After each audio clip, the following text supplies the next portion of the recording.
In the 12th century, one king chose to end robbery and lawlessness, not through diplomacy, but with fire and sword. His name was Louis VI. Watch how the fat became the king the barons feared, and why his decisions made modern France possible. Let's begin. The messenger arrived at dawn. He did not knock. He bowed before entering the tent, soaked to the bone, eyes sunken with news. "My lord," he said quietly, "the king is dead." Silence stretched. Rain tapped on the canvas above. Somewhere behind, a horse stamped in the mud. I stood, but did not speak. There was no time for mourning. We rode out that morning not for celebration, but for duty. Toward Orléans, toward the crown. The road was little more than a wound in the countryside. Deep ruts, sucking puddles, the stench of wet leaves, and horse sweat. The rain hadn't stopped for 3 days. This, I muttered to myself, is France. Not the France sung by clerics in Latin or drawn by cartographers in red ink. The real one, mud, bells, steam rising from broken roofs. Peasants huddled under thatch, watching us pass like ghosts. Children waved. Not in recognition, just curiosity. "They don't know who you are," said Abbot Suger, riding beside me. "They will," I replied. "In the village of Mauchamp, we stopped briefly. The baker's son had died in the night. Fever or rot, no one was sure. The mother stood in the doorway with a bundle in her arms, wrapped in linen soaked through. She didn't bow. She didn't speak. She just stared through me, as if I were already a statue. I dismounted and stood before her. She blinked. I reached into my cloak and placed a silver coin in her hand. Her mouth trembled, but still no words came, only a nod.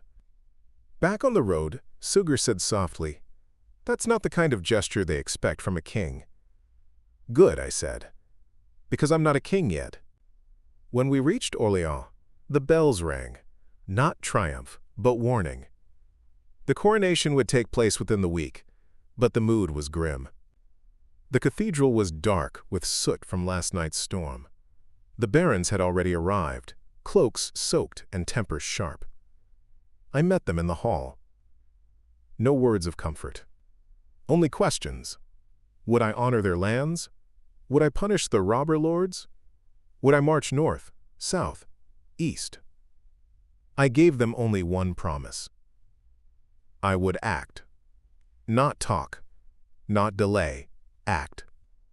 The coronation was not a parade. There were no roses, no crowds in jubilation.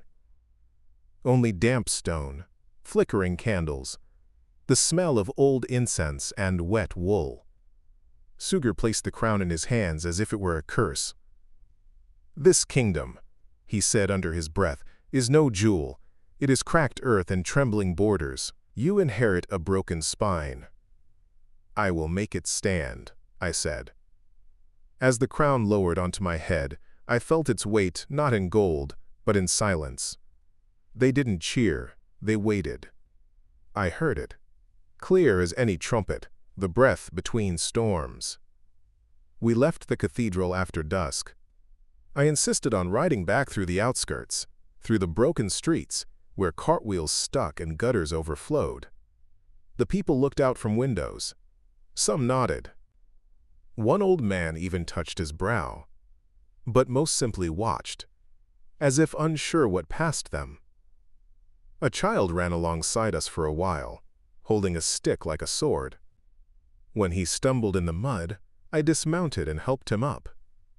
He laughed, not realizing who I was. "They don't know you're their king," said Suger. "But they will," I whispered. "One day they'll know." That night, as I removed the crown and placed it on the stone table, I stared at it for a long time. I did not cry when my father died. I said aloud, "When a kingdom is this torn, even mourning is a luxury." I turned to Suger. He was writing, always writing. recording even as the world shifted around us. "This kingdom isn't what the chroniclers write about," he said. "Not divine right, not sacred blood. Just mud and oath-breakers and hungry men with swords." "Then that's what we'll use," I said. "Because that's what states are made of." He paused, looked up. "And if it breaks you, then let it break me," I replied, "but not the country."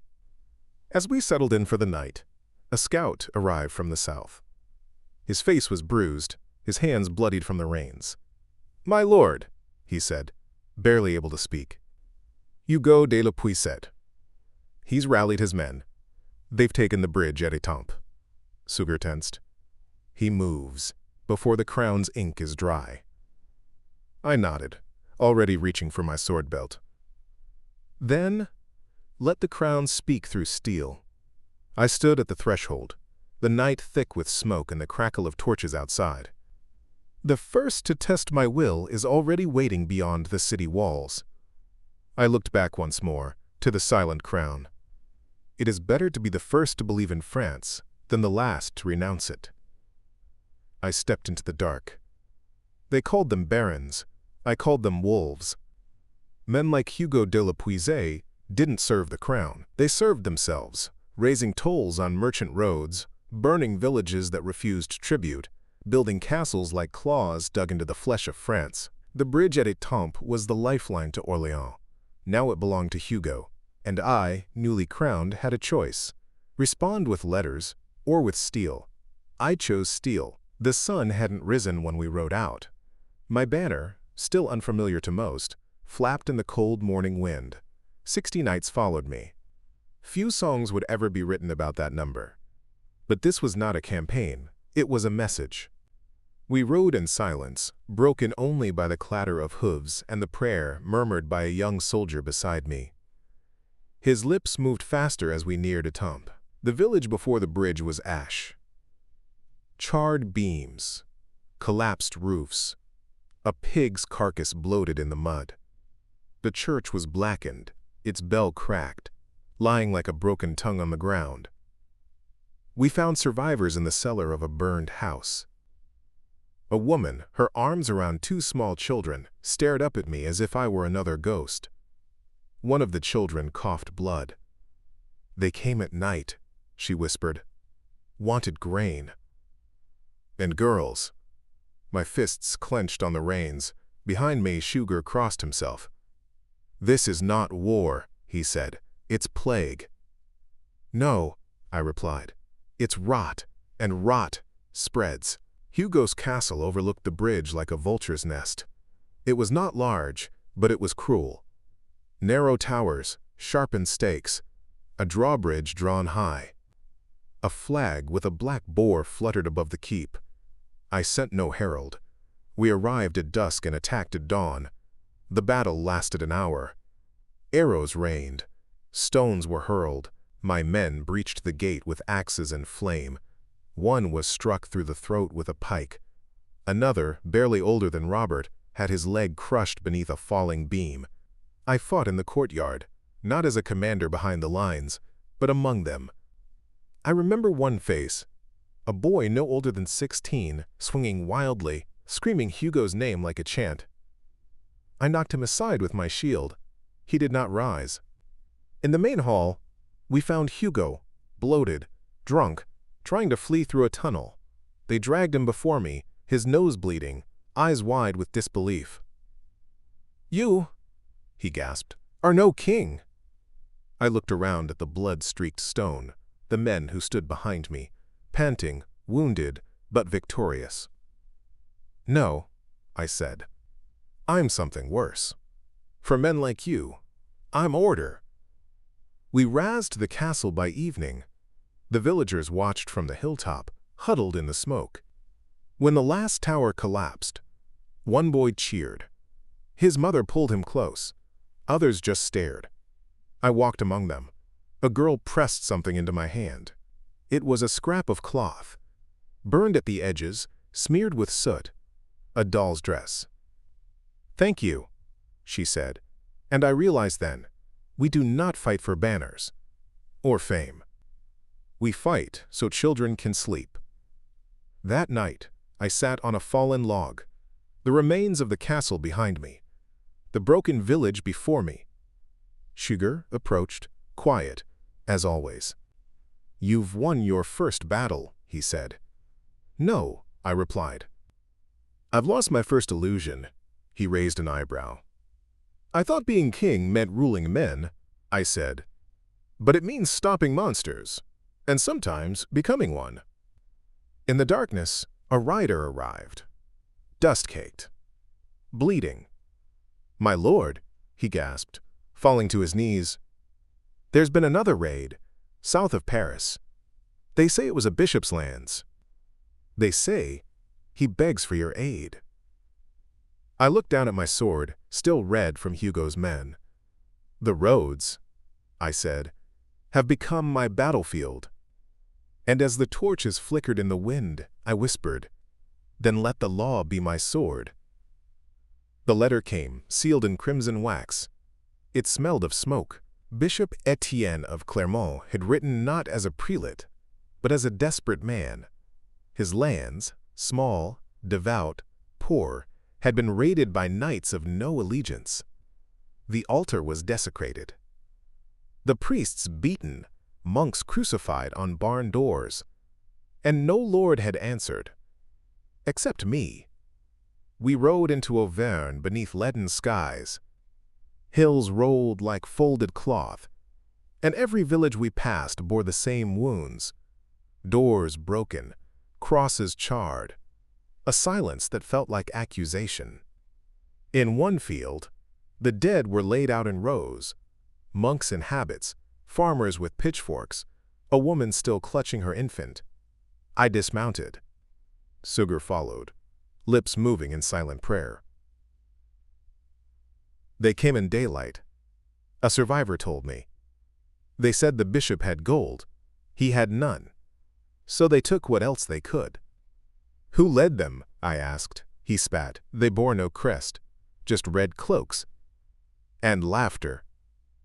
We found the bishop holed up in a half-burned abbey. He met us in the cloister, his robes torn, his cheek bruised. But his spine remained straight.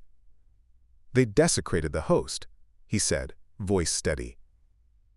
"I will rebuild, but I need the hand of justice, yours." "My sword serves the realm," I answered. "The church is part of the realm," he replied. "Or has France become a graveyard of broken covenants?" I said nothing. But inside, something stirred. These were not just attacks on land.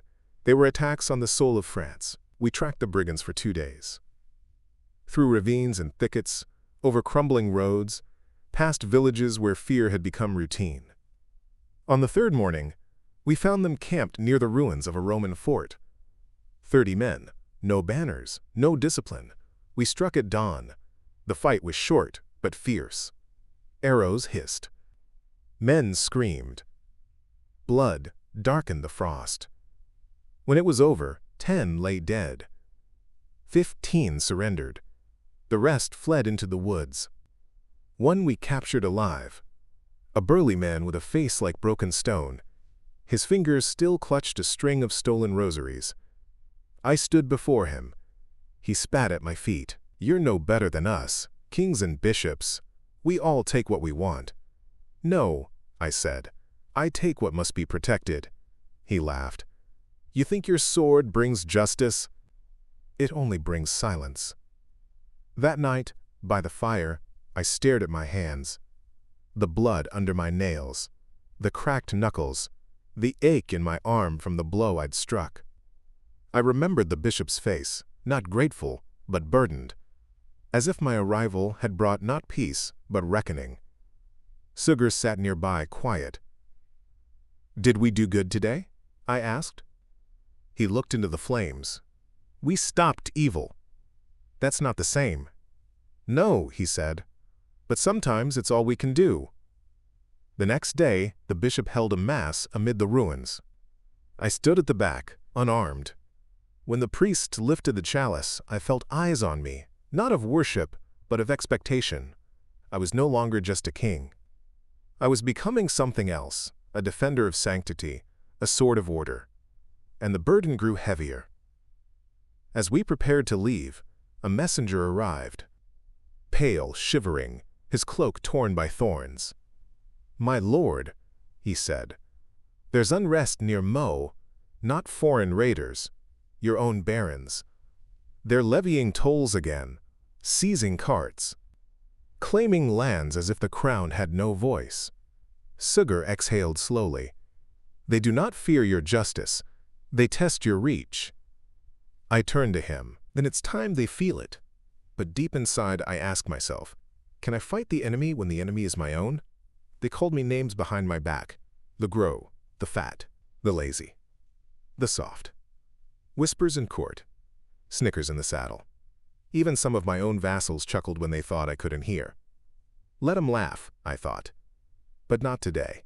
Today, I ride. The Count of Montelheri had broken faith again. Closed roads, raided convoys, turned his keep into a den of thieves. He believed the king wouldn't come. He was wrong. My armor chafed before we even reached the city gate.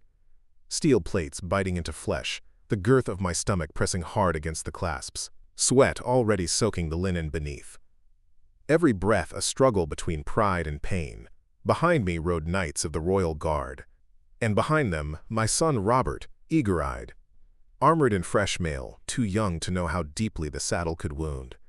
We passed fields still wet from last night's rain. Peasants stopped working to stare. Some bowed, others whispered. I caught fragments. He's riding himself? In that shape, he'll die on the road. Let them speak. The hill before Montelheri was steep. The Count's castle sat atop it like a dare. We set camp below. I refused the pavilion. I would sleep among the men. Let them see their king win. Or bleed. That night, I sat by the fire with Robert. "You don't need to be here," he said gently. I looked at him. "If I'm not here when it matters, then I'm not king. I'm only a name in a book." Dawn brought arrows. Montelheri's men loosed them before the mist cleared. One struck a squire in the throat. He didn't scream, just fell like a puppet cut from its string. I gripped my sword, mounted, and led the charge uphill. My horse bucked under my weight. My breath burned, my vision blurred. But I kept going. Steel clashed with steel. Mud turned red. Shouts rose like thunder. I fought not with grace, but with will. I slammed a man from his saddle with my shield. I swung until my shoulders screamed. I bled from the thigh and barely noticed. And then, a crack. The world tilted. I was on the ground, breath gone, leg twisted. Someone yelled my name. "Protect the king!" But I shouted back louder than pain. "Forward!" The gates broke by noon. Montelheri's banners fell. His men fled, and I stood, limping, bleeding, shaking, but standing. The men saw. They saw not a fat man, but a king. That night, I lay on a straw mattress, half conscious. My armor had to be cut off. My leg was bound tight. The pain was white-hot, sharper than the battle itself. Adelaide came to me. No crown, no attendants, just a basin of water, a cloth, and those same eyes that had watched me fall in love with her years ago. She said nothing at first, just cleaned the wound, slowly, carefully. Then, "Why do you do this to yourself?" I gritted my teeth. "Because no one else will believe in this country unless I do." She pressed her forehead to mine.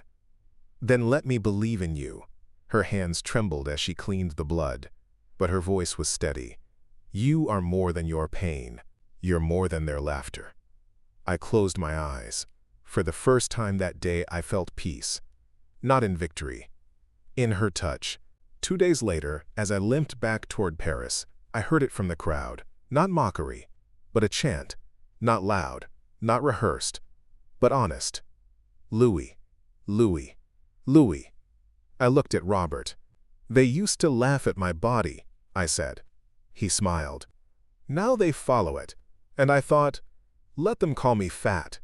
It was this body that carried France forward. The letter from Normandy arrived bound in green wax, sealed with a lion. Its tone was polite. Too polite. King Henry of England had concerns, it said, regarding my support for William Clito, the son of the rebel Robert Curthose. It reminded me that Normandy was his, not mine. It ended with a sentence so sharp it might have drawn blood from parchment. Let us resolve our matters as kings, not as children chasing crowns. I read it 3 times. Then burned it. The court stirred. My counsel urged caution. Henry is no baron, said Suger. He commands fleets, gold, 100 castles. I know what he is, I replied. But if we let England dictate our borders, France becomes a shore, not a kingdom. Still, as we marched north, I felt the shadow of that lion grow longer. The field at Bremoulay was misty when we arrived. I remember the smell of trampled grass, the cries of hawks above, the rustle of mail. My men looked eager, too eager. They wanted glory. I wanted proof that France could still stand against giants. The battle began with a charge, but not ours. So today we dive into the life of Louis VI, the king who hunted barons and built the united France. But before we go on, don't forget to subscribe to the channel for more cinematic stories of love, power, and real history. After that, leave a comment and let us know. What do you think is harder, conquering new land or bringing order to your own? All right, let's move on. Henry's cavalry struck first, disciplined, silent, like iron wind. Our lines shattered. I watched my standard fall within the hour. Men screamed. Horses collapsed. The ground turned slick beneath our boots. I tried to rally them. "Hold!" I cried, swinging my blade. "We are not broken." But they were already breaking. An English knight came at me. His armor gleamed like a mirror. His sword rang off my shield. Then again. My arm buckled. My knee sank into mud. And then he stopped. He didn't strike the killing blow. He looked down, saw my face, and smirked. "Even kings bleed," he said, then turned and rode off. We fled, not in shame, but in necessity. I rode with a wound on my side and silence in my throat. My men didn't look me in the eye. Even Robert, riding behind, said nothing. That night, we camped without fire. Rain soaked everything. I lay beneath a pine tree, blood caking my tunic. Suger came to me. No sermons, just words. "You stood your ground. I lost it. But you stood." Later, Robert knelt beside me. "You shouldn't have fought," he said quietly. "Kings don't ride into traps." I looked at him. "Kings don't choose their traps," I said. "Only what they become after." He didn't answer. But he stayed beside me until dawn.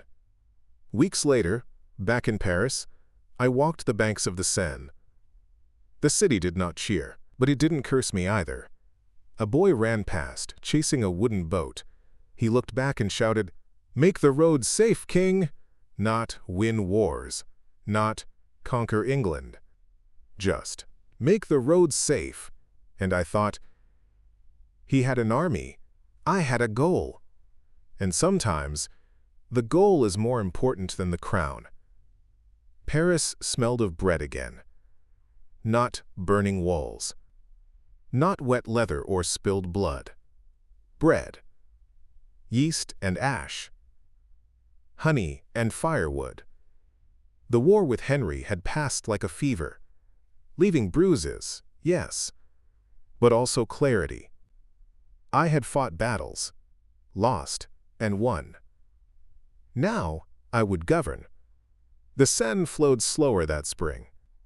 On its banks, barges lined up like beads on a rosary, laden with salt, grain, timber, cloth. Merchants haggled beside wheelbarrows. Children darted between barrels. Bakers slapped dough on hot stones. And in that chaos I found something precious. France. "They call it the zone of peace," said the alderman, a stout man with stained sleeves. But it doesn't keep the knives away. We stood beneath the overhang of a half-timbered house, watching two men argue over a bolt of stolen linen. One drew a dagger, until my guards stepped in. "No blood today," I said.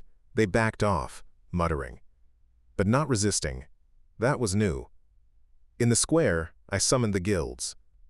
Butchers, blacksmiths, coopers, weavers. They arrived with thick arms and skeptical eyes. "You're the king," one said. "Why should we listen?" "Because I'm not here to take from you," I answered. "I'm here to protect what you've built." I passed the new decrees to them. Laws granting safe passage on the Seine, fixed tolls for the bridges, rights to appeal unfair seizures. Not swords, scrolls. They read them in silence. Then the oldest among them, a woman who ran the fish stall, nodded. "This is something," she said. "This is a start." In the weeks that followed, peace took root. Not loudly, but steadily. Theft dropped. Fights lessened. Markets grew. And for once, my victories smelled not of smoke, but of bread. One evening, I walked the docks with Robert. He watched a group of children launch paper boats into the river. "Is this why you stopped marching?" he asked. "Because there's more than war," I said. "Because cities need kings too." He tilted his head. "You used to wear armor more often." I smiled. "Now I wear patience." A priest stopped me on the bridge. "Your father," he said softly, "was feared. But you are noticed." It sounded like a blessing, or maybe a warning. Late that night, I sat on the palace balcony. The streets below glowed with lanterns. Laughter rose from taverns. A dog barked somewhere. The city breathed. Then came the knock. A messenger. "My lord," he said, voice hesitant. "Word from Champagne. The Count. Theobald. He's gone to the English." I stood slowly. So, peace had found its rhythm. But betrayal had found its rhythm too. And I thought, they'll never stop testing the thread I weave. But I had changed. I was no longer a king of blood and banners. I was a king of rules. And rules, once believed in, can outlast war. Theobald of Champagne sent no messenger, just silence. No greeting, no oath at Easter, no reply to the seal I pressed in wax. That silence said everything. He had crossed the line, not in battle, in allegiance. He had joined the English. In the royal council, the room bristled with voices. "He's a traitor. Strike now. Burn Troyes to the ground." "No mercy," I raised my hand. "Enough." They fell quiet. Sugar leaned forward. "What will you do?" "Nothing," I said. "Yet." That single word, "yet," held 1,000 swords in its hilt. I remembered the last time I stood with Theobald. It was in Bourges, during the famine. We had distributed bread to villagers, knelt side by side as the monks chanted. He was quiet then, thoughtful. I thought I had seen loyalty in his eyes. Now I saw ambition. I rode to Troyes in secret. Not as king. As a man in a brown cloak with a hood low over my face. The markets bustled. The church bells rang. But I felt the shift. Walls thickened. Gates guarded more heavily, the people less warm. In the cathedral square, I watched a priest preach. He spoke not of the king, but of the virtues of independence. I left before the sermon ended. Back in Paris, I sat with Adelaide beneath the fig tree in our courtyard. She said nothing at first. Then, "You're too quiet." "I'm listening," I replied. "To what?" "To what betrayal sounds like before it happens." I sent no army to Champagne. Instead, I sent a single rider, with a scroll that read, "If France is a house, Your silence is a crack in its stone. But I will not patch it with blood. Weeks passed. Then one day, Theobald replied, not with a letter. With a gift. An iron key. It belonged to one of his border castles. And a note. Better doors than swords. I didn't smile. But I breathed easier. That evening, Robert approached me. You forgave him, he said. He would not have done the same for you. No, I answered. That's why I'm king. And he's not. Robert was quiet. Then, but what if others betray you? I looked at him, long and slow. Then I'll learn the names of those who stay. The courier from Flanders rode day and night. His horse arrived foam-mouthed. The man collapsed before he could speak. In his hand, a torn banner. Red, black, blood-soaked. It bore the crest of the murdered count. Count Charles the Good was slain while at prayer. In the cathedral of Saint Donation. Cut down by his own men. Nobles who wanted his bread and hated his mercy. They struck him between the candles. The people screamed. The monks wept. And the bells rang not in mourning, but in panic. When I heard, I didn't curse. I closed my eyes, and I saw the kingdom unraveling. If the church was no longer safe, if nobility could slaughter sanctity without fear, what had we built? My lord, said Robert, Flanders is not yours. No, I said, but justice is. We rode north. Not for conquest, for consequence. Paris watched us leave in silence. Merchants stopped counting coins. Bakers froze mid-loaf. They understood. Something sacred had broken. The gates of Bruges were closed. But the people inside were louder than any army.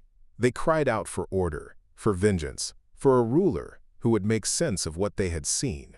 I heard a child ask, who kills a man while he prays? There was no answer. I entered the city on foot. No crown, no trumpet, only silence. The cathedral still bore blood on the stones. The altar cloth was torn, the chalice dented.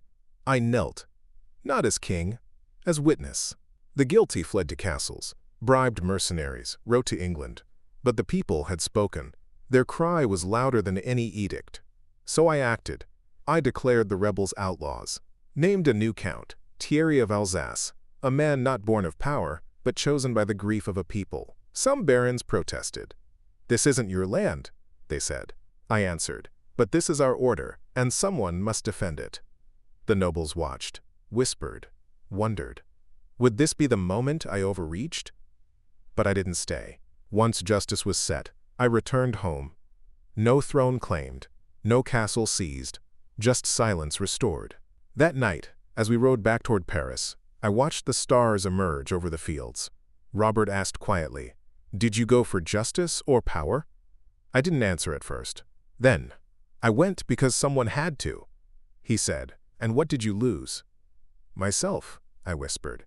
I no longer fight for me. I fight for something I may never see finished. He didn't reply, but for the first time he rode closer beside me. The wind that spring felt different, lighter, as if even the air had begun to believe. It started in whispers, word that the emperor beyond the Rhine might march west, that border lords were gathering banners, that the fragile weave of France might be torn again.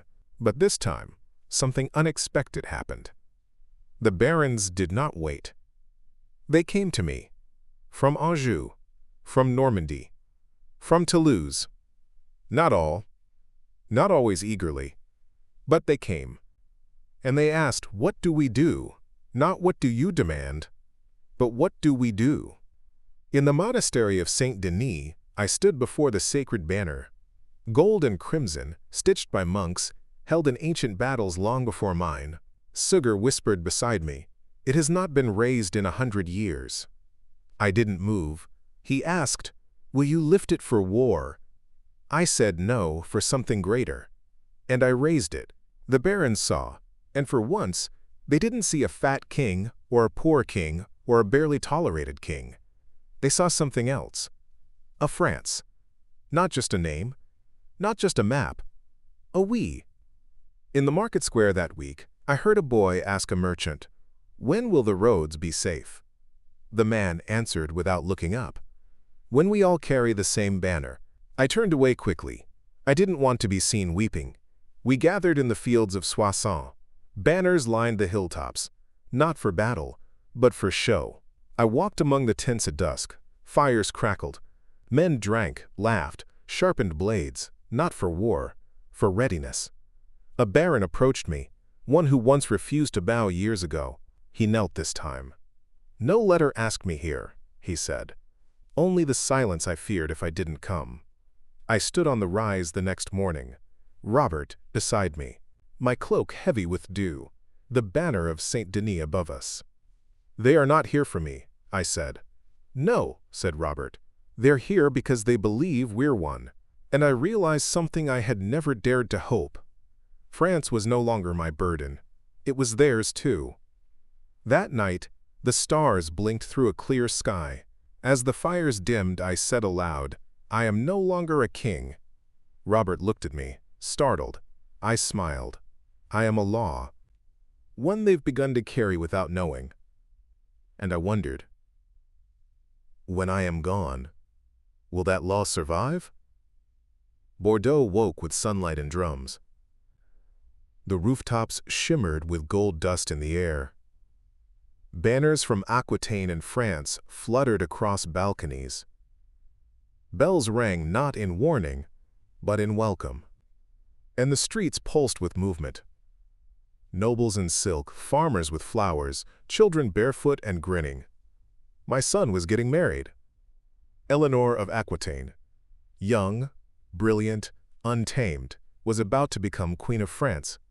And I had done my part. In the cathedral, the light, through stained glass, danced like fire across the nave. I watched Robert from the side aisle, not from the throne, not beneath the canopy. He stood on his own now, tall and composed, his voice steady as he made his vows.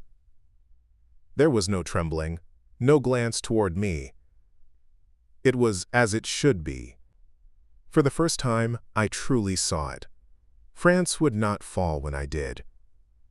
After the ceremony, the city roared with joy. Wine flowed through the plazas, troubadours filled the air with strings and verses. The people didn't cheer for war. They cheered for union, for stability, for the strange and quiet idea that maybe this land had begun to believe in itself. That night, I did not speak to crowds. I sat in the garden among the olive trees with Adelaide at my side. She wore no jewels, just her smile. "We've come far," I said. "You fought," she replied. "But you built more than you broke." "I hope he builds better." She looked at me, long and soft. "He will, because you carried the weight before him." We watched the lanterns rise into the dark. It was not sadness I felt. It was peace. Earned. The next morning, before leaving Bordeaux, I called Robert into the council chamber. No throne, no regalia, just father and son. "You'll hear voices," I said, "some loud with praise, some sharp with fear, but listen for the quiet ones. The old merchants, the mothers in the markets, the monks who speak little but write much, they are your France." He stood still, absorbing the weight. I added, "You don't need to be me, but you do need to remember why I was what I was." "I do." "Then you'll do better." Before our departure, I lit a torch in the chapel of Saint-André. Not for glory, for continuity. I left it in the hands of a young squire with soot on his cheek and awe in his eyes. "When it dims," I said, "relight it. That's the task of kings." On our return, I stopped in Paris one last time. No proclamation, just a ride through the streets. The baker I'd once pardoned nodded from his stall. The boatmen on the Seine dipped their oars. Children paused their games to whisper. He's the one who made the roads safe. They didn't cheer. They didn't kneel. But they remembered. And that was enough. That afternoon, I entered the council chamber. Not to rule, just to see it. Sugar stood by the window, hands folded. He turned and asked, "Do you regret it?" I thought carefully. Not a breath, not a scar. He smiled faintly. Then it was worth it. No, I said. Then it was France. The next morning, I rode south toward our estate. No parade, no mourning. Only sky and fields, and a country that no longer needed to be convinced it existed. A child on a hill waved. "Who is that?" she asked. Her father answered without turning his head. "Once a king, now a story." But I smiled. Because some stories shape the world. And mine had left enough behind. I did not forge an empire. I forged a future. And the torch? It no longer burns in my hand, it burns in theirs. Thanks for listening. So what do you think? Was Louis VI's use of force justified? Let us know in the comments. And while you're here, check out more stories from the dynasty.